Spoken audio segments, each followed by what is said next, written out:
ಸ್ವಾಮಿಯೇ ಶರಣಮಯ್ಯಪ್ಪ.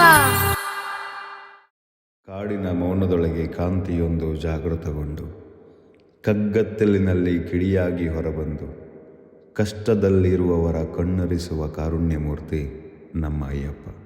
ನೊಂದವರ ಬಾಳಿನ ನಂದಾದೀಪ, ನಂಬಿದವರ ಪಾಲಿನ ತೇಜಸ್ವರೂಪ, ನಮ್ಮೊಳಗೆ ಇಳಿದ ಪ್ರಣಯ ಸ್ವರೂಪ ನಮ್ಮ ಅಯ್ಯಪ್ಪ. ದೀಪದ ಜ್ಯೋತಿಯ ಬೆಳಕಲ್ಲಿ, ಪವಿತ್ರ ಮಂತ್ರಗಳ ನಾದದಲ್ಲಿ, ಭಕ್ತಿಯ ಸುಗಂಧ ಹರಡುವ ಈ ಕ್ಷಣದಲ್ಲಿ ಒಬ್ಬ ಮಹಾನ್ ಅಯ್ಯಪ್ಪ ಸ್ವಾಮಿ ಭಕ್ತನ ಪವಿತ್ರ ಪರಿಚಯ.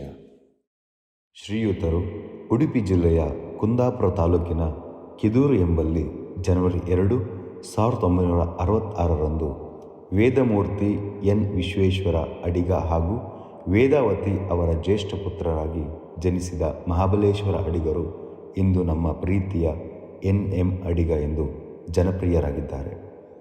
ಬಾಲ್ಯದಿಂದಲೇ ಸಂಸ್ಕಾರ, ಶಿಸ್ತು ಮತ್ತು ಶ್ರದ್ಧೆಯನ್ನು ಮೈಗೂಡಿಸಿಕೊಂಡಿದ್ದ ಇವರು ನೀಲಾವರದಲ್ಲಿ 7ನೇ ತರಗತಿಯವರೆಗೆ ಓದಿ ಮನೆಯ ಬಡತನದ ನಿಜಸ್ಥಿತಿಯನ್ನು ನೋಡಿ ನಿರಾಶೆಯಾಗದೆ ತಮ್ಮ 14ನೇ ವಯಸ್ಸಿನಲ್ಲಿಯೇ ಮಾಗಡಿಯ ತಮ್ಮ ಚಿಕ್ಕಪ್ಪನ ಹೋಟೆಲಿನಲ್ಲಿ ಕೆಲಸಕ್ಕೆ ಸೇರಿ ಕುಟುಂಬದ ಹೊರೆ ಹಂಚಿಕೊಂಡರು. ಆದರೆ ಅವರ ಹೃದಯದಲ್ಲಿ ಹೂತಿದ್ದ ಕನಸು ಹೋಟೆಲ್ನ ಹೊಗೆಯಿಂದ ಮುಸುಕಾಗಲಿಲ್ಲ. ಕೆಲಸದ ಜೊತೆಗೆ ಫೋಟೋಗ್ರಫಿ ಮತ್ತು ಸ್ಕ್ರೀನ್ ಪ್ರಿಂಟಿಂಗ್ ಕಲಿತು ಬೆಂಗಳೂರಿನ ಗಾಯತ್ರಿ ನಗರದಲ್ಲಿ ಅಶ್ವಿನಿ ಡಿಸೈನರ್ಸ್ ಎಂಬ ಸ್ವಂತ ಉದ್ಯಮ ಆರಂಭಿಸಿದರು. ಇವರು 25 ಮೇ 1995ರಂದು ರೇಖಾ ಅವರೊಂದಿಗೆ ಮಧುರ ದಾಂಪತ್ಯಕ್ಕೆ ಕಾಲಿಟ್ಟರು. ಸ್ವಾಮಿಯ ಪಡಿಯ ದಿನಗಳಲ್ಲಿ ಮನೆಗೆ ಆಗುವ ಶರಣರ ಆತಿಥ್ಯ, ಭೋಜನದ ಸಿದ್ಧತೆ, ಸೇವೆಗೆ ಬೇಕಾದ ವ್ಯವಸ್ಥೆ ಇವೆಲ್ಲವೂ ರೇಖಾ ಅವರ ಕೈಚಳಕ. ಅಯ್ಯಪ್ಪನ ಭಕ್ತರಿಗೆ ಸೇವೆ ಮಾಡುವ ಸಂದರ್ಭದಲ್ಲಿ ಅವರ ಮಮತೆ, ಅವರ ಹಿತ, ಅವರ ಆತ್ಮೀಯತೆ ಅಡಿಗರ ಮನೆಯ ಆರಾಧ್ಯ ಪರಂಪರೆ. 1998ರಲ್ಲಿ ಅಡಿಗರು ನೆಲಮಂಗಲಕ್ಕೆ ಬಂದು ದೀಪಶ್ರೀ ಹೋಟೆಲ್ ಅನ್ನು ನಿರ್ಮಿಸಿದರು. ಇದು ಇವರ ಬದುಕಿಗೆ ಮಹತ್ತರ ತಿರುವು ತಂದಿತ್ತು.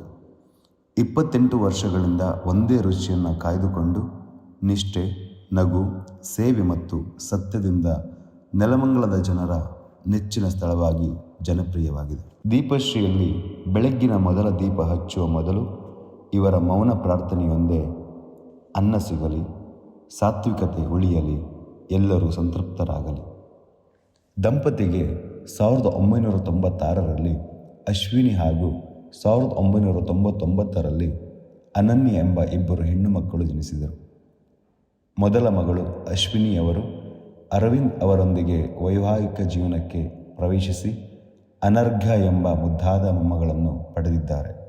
2ನೇ ಮಗಳು ವಿಕಾಸ್ ಅವರನ್ನು ತಮ್ಮ ಜೀವನ ಸಂಗಾತಿಯಾಗಿ ಆರಿಸಿಕೊಂಡಿದ್ದಾರೆ. ದೇವರ ಮಾರ್ಗದಲ್ಲಿ ನಡೆದಾಡುತ್ತಲೇ ಜನಿಸಿದ ಅಡಿಗರು 1990ರಲ್ಲಿ ಮೊದಲ ಬಾರಿಗೆ ಮಾಲೆ ಧರಿಸಿದಾಗಲೇ ಅಯ್ಯಪ್ಪ ಸ್ವಾಮಿಯು ಇವರನ್ನು ಆರಿಸಿಕೊಂಡರು. ಆ ದಿನದಿಂದ ಇಂದಿನವರೆಗೆ 36 ವರ್ಷದ ಪವಿತ್ರ ಪಡೆ. ನೆಲಮಂಗಲದಲ್ಲಿ ನೆಲೆಸಿರುವ ಅಡಿಗರ ಮನೆ ಶ್ರೀವೇದ. ಸಾಮಾನ್ಯ ಮನೆಯಲ್ಲ, ಅಯ್ಯಪ್ಪನ ದಿವ್ಯ ಸ್ಪರ್ಶದಿಂದ ನಿರ್ಮಿತಗೊಂಡ ಸ್ವಾಮಿಯದೇ ದೇವಾಲಯ.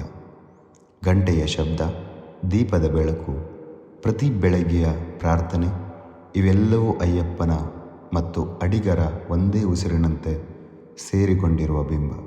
ಇವರೇ ಅಯ್ಯಪ್ಪನ ಪಾದಸೇವೆಯಿಂದ ಪರಿವರ್ತಿತ, ಅಯ್ಯಪ್ಪನ ಕೃಪೆಯಿಂದ ಬೆಳಗಿರುವ, ಅಯ್ಯಪ್ಪ ಸ್ವಾಮಿಯ ಭಕ್ತಿಗೆ ಜೀವ ನೀಡಿರುವ ನಿಜವಾದ ಭಕ್ತ ನಮ್ಮ ನೀಲಾವರ ಮಹಾಬಲೇಶ್ವರ ಅಡಿಗರು, ಅರ್ಥಾತ್ NM ಅಡಿಗರು. ನಿಯಮ, ನಿಷ್ಠೆ, ಅನುಷ್ಠಾನ ಮತ್ತು ತಪಸ್ಸಿನ ಜೊತೆ ಅಯ್ಯಪ್ಪನ ಹೆಜ್ಜೆಯಲ್ಲಿ ನಡೆಯುತ್ತಾ ಬಂದವರು. ಗೌರವಾನ್ವಿತ ಗುರುಸ್ವಾಮಿ.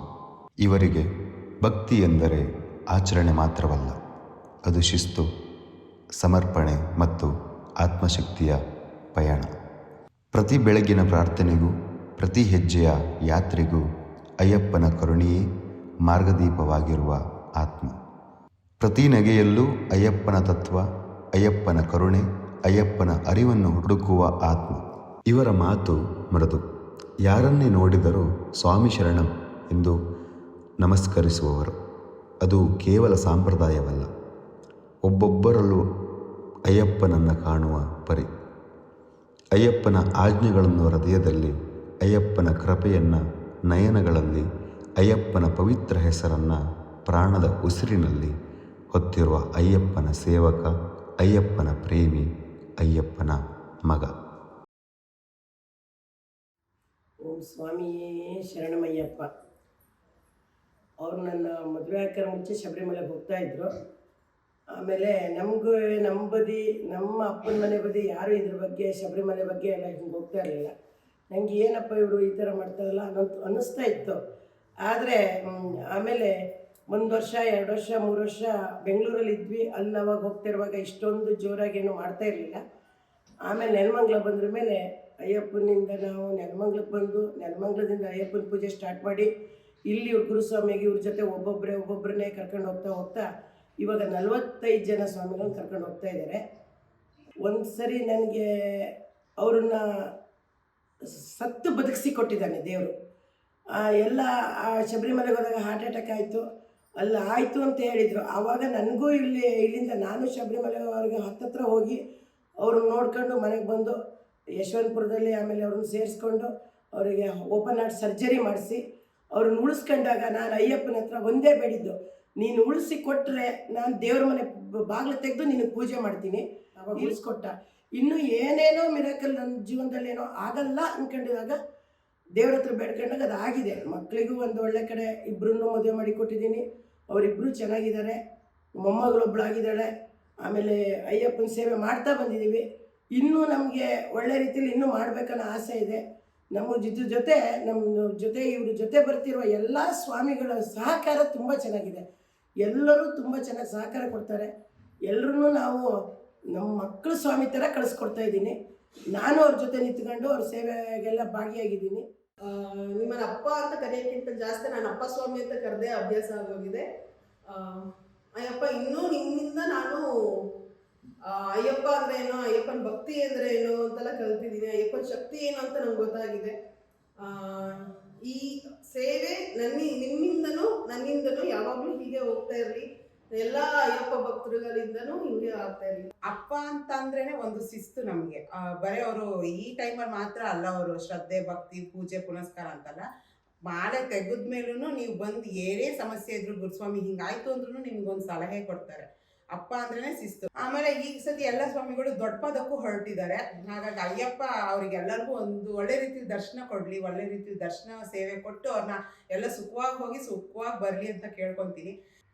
ಗುರುಸ್ವಾಮಿಗಳಾದ ಶ್ರೀ ಮಹಾಬಲೇಶ್ವರ ಅಡಿಗಾರವರ ಮುಂದಾಳತ್ವದಲ್ಲಿ ಕಳೆದ 36 ವರ್ಷಗಳಿಂದ ಸ್ವಾಮಿಯ ಒಂದು ಈ ಕಾರ್ಯಕ್ರಮವನ್ನು ಅದ್ಧೂರಿಯಾಗಿ ಎಲ್ಲ ನೆಲಮಂಗಲದ ಸ್ವಾಮಿಗಳು ಸೇರಿ ನಡೆಸ್ಕೊಂಡು ಬರ್ತಾಯಿದ್ದಾರೆ.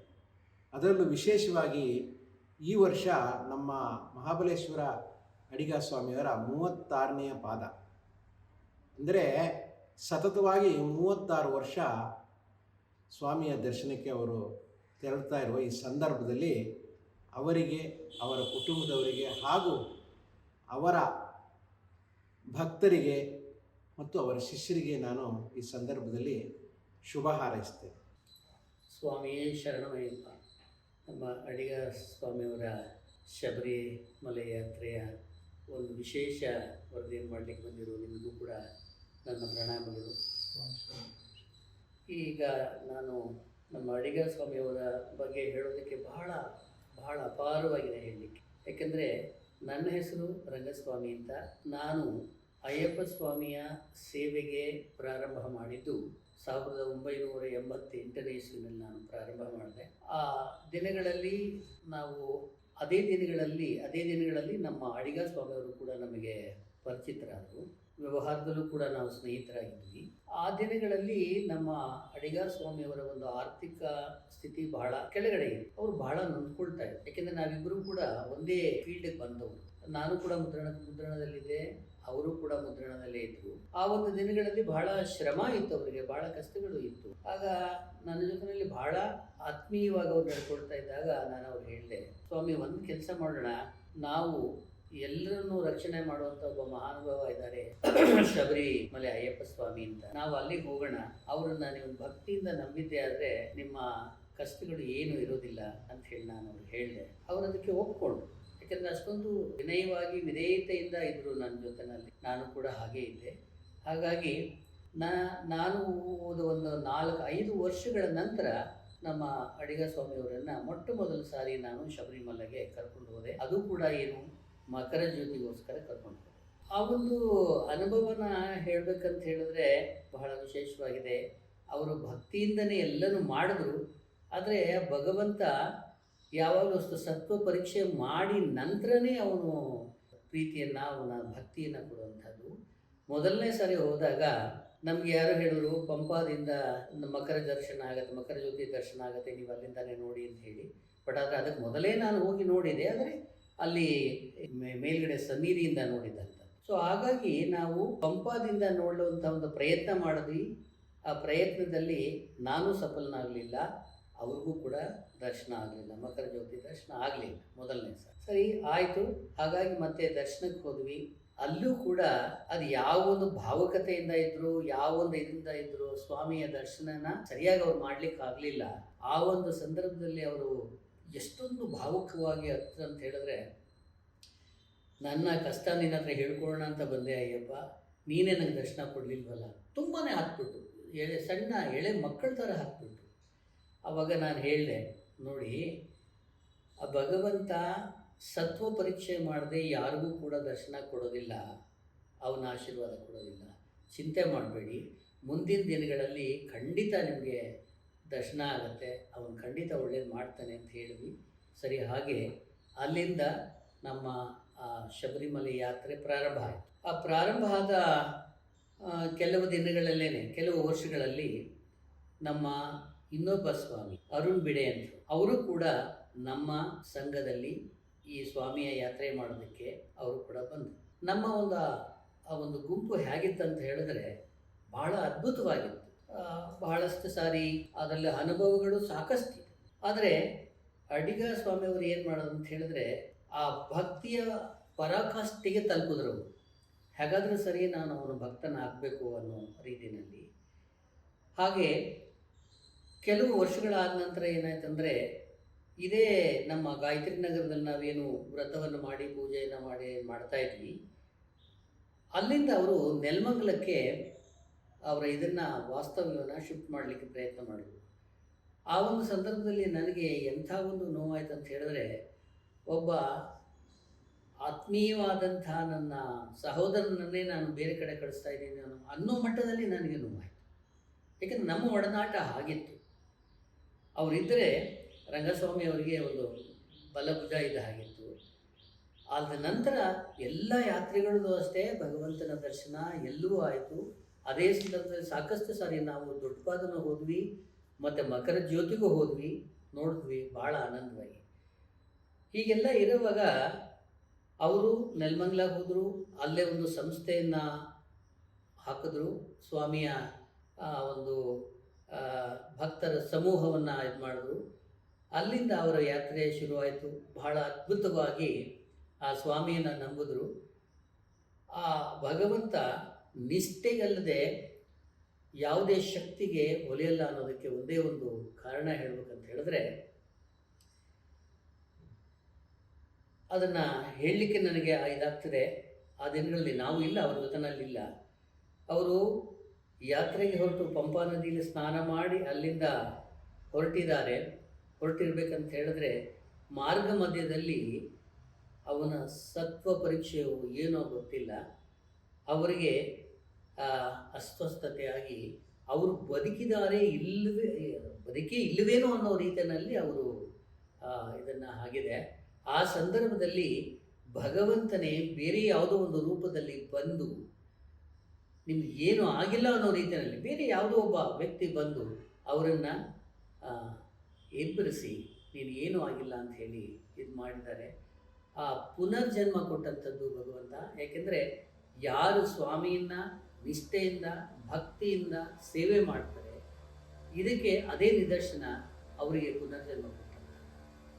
ಅಲ್ಲಿಂದ ನಮ್ಮ ಅಡಿಗ ಸ್ವಾಮಿಯವರು ಸತತವಾಗಿ ಅಷ್ಟೊಂದು ಇದ್ದರೂ ಕೂಡ, ಹೃದಯಾಘಾತವಾಗಿದ್ದರೂ ಕೂಡ ಇಲ್ಲ, ಆ ಸ್ವಾಮಿಯನ್ನು ನಾನು ಬಿಡೋದಿಲ್ಲ, ಅವನ ಸೇವೆನ ನಾನು ಬಿಡೋದಿಲ್ಲ, ಆ ಯಾತ್ರೆ ನಾನು ಬಿಡೋದಿಲ್ಲ ಅನ್ನೋ ಕಾರಣದಿಂದ ಅವರು ಮತ್ತೆ ಮತ್ತೆ ಮತ್ತೆ ಮತ್ತೆ ಹೋಗಿ ಈಗಂತೂ ಪ್ರತಿ ತಿಂಗಳು ಕೂಡ ಯಾತ್ರೆಯನ್ನು ಮಾಡಿ ಆ ಸ್ವಾಮಿಯ ಭಕ್ತಿಗೆ ಪಾತ್ರರಾಗಿದ್ದಾರೆ, ಆ ಸ್ವಾಮಿಯ ಕೃಪೆಗೆ ಪಾತ್ರರಾಗಿದ್ದಾರೆ.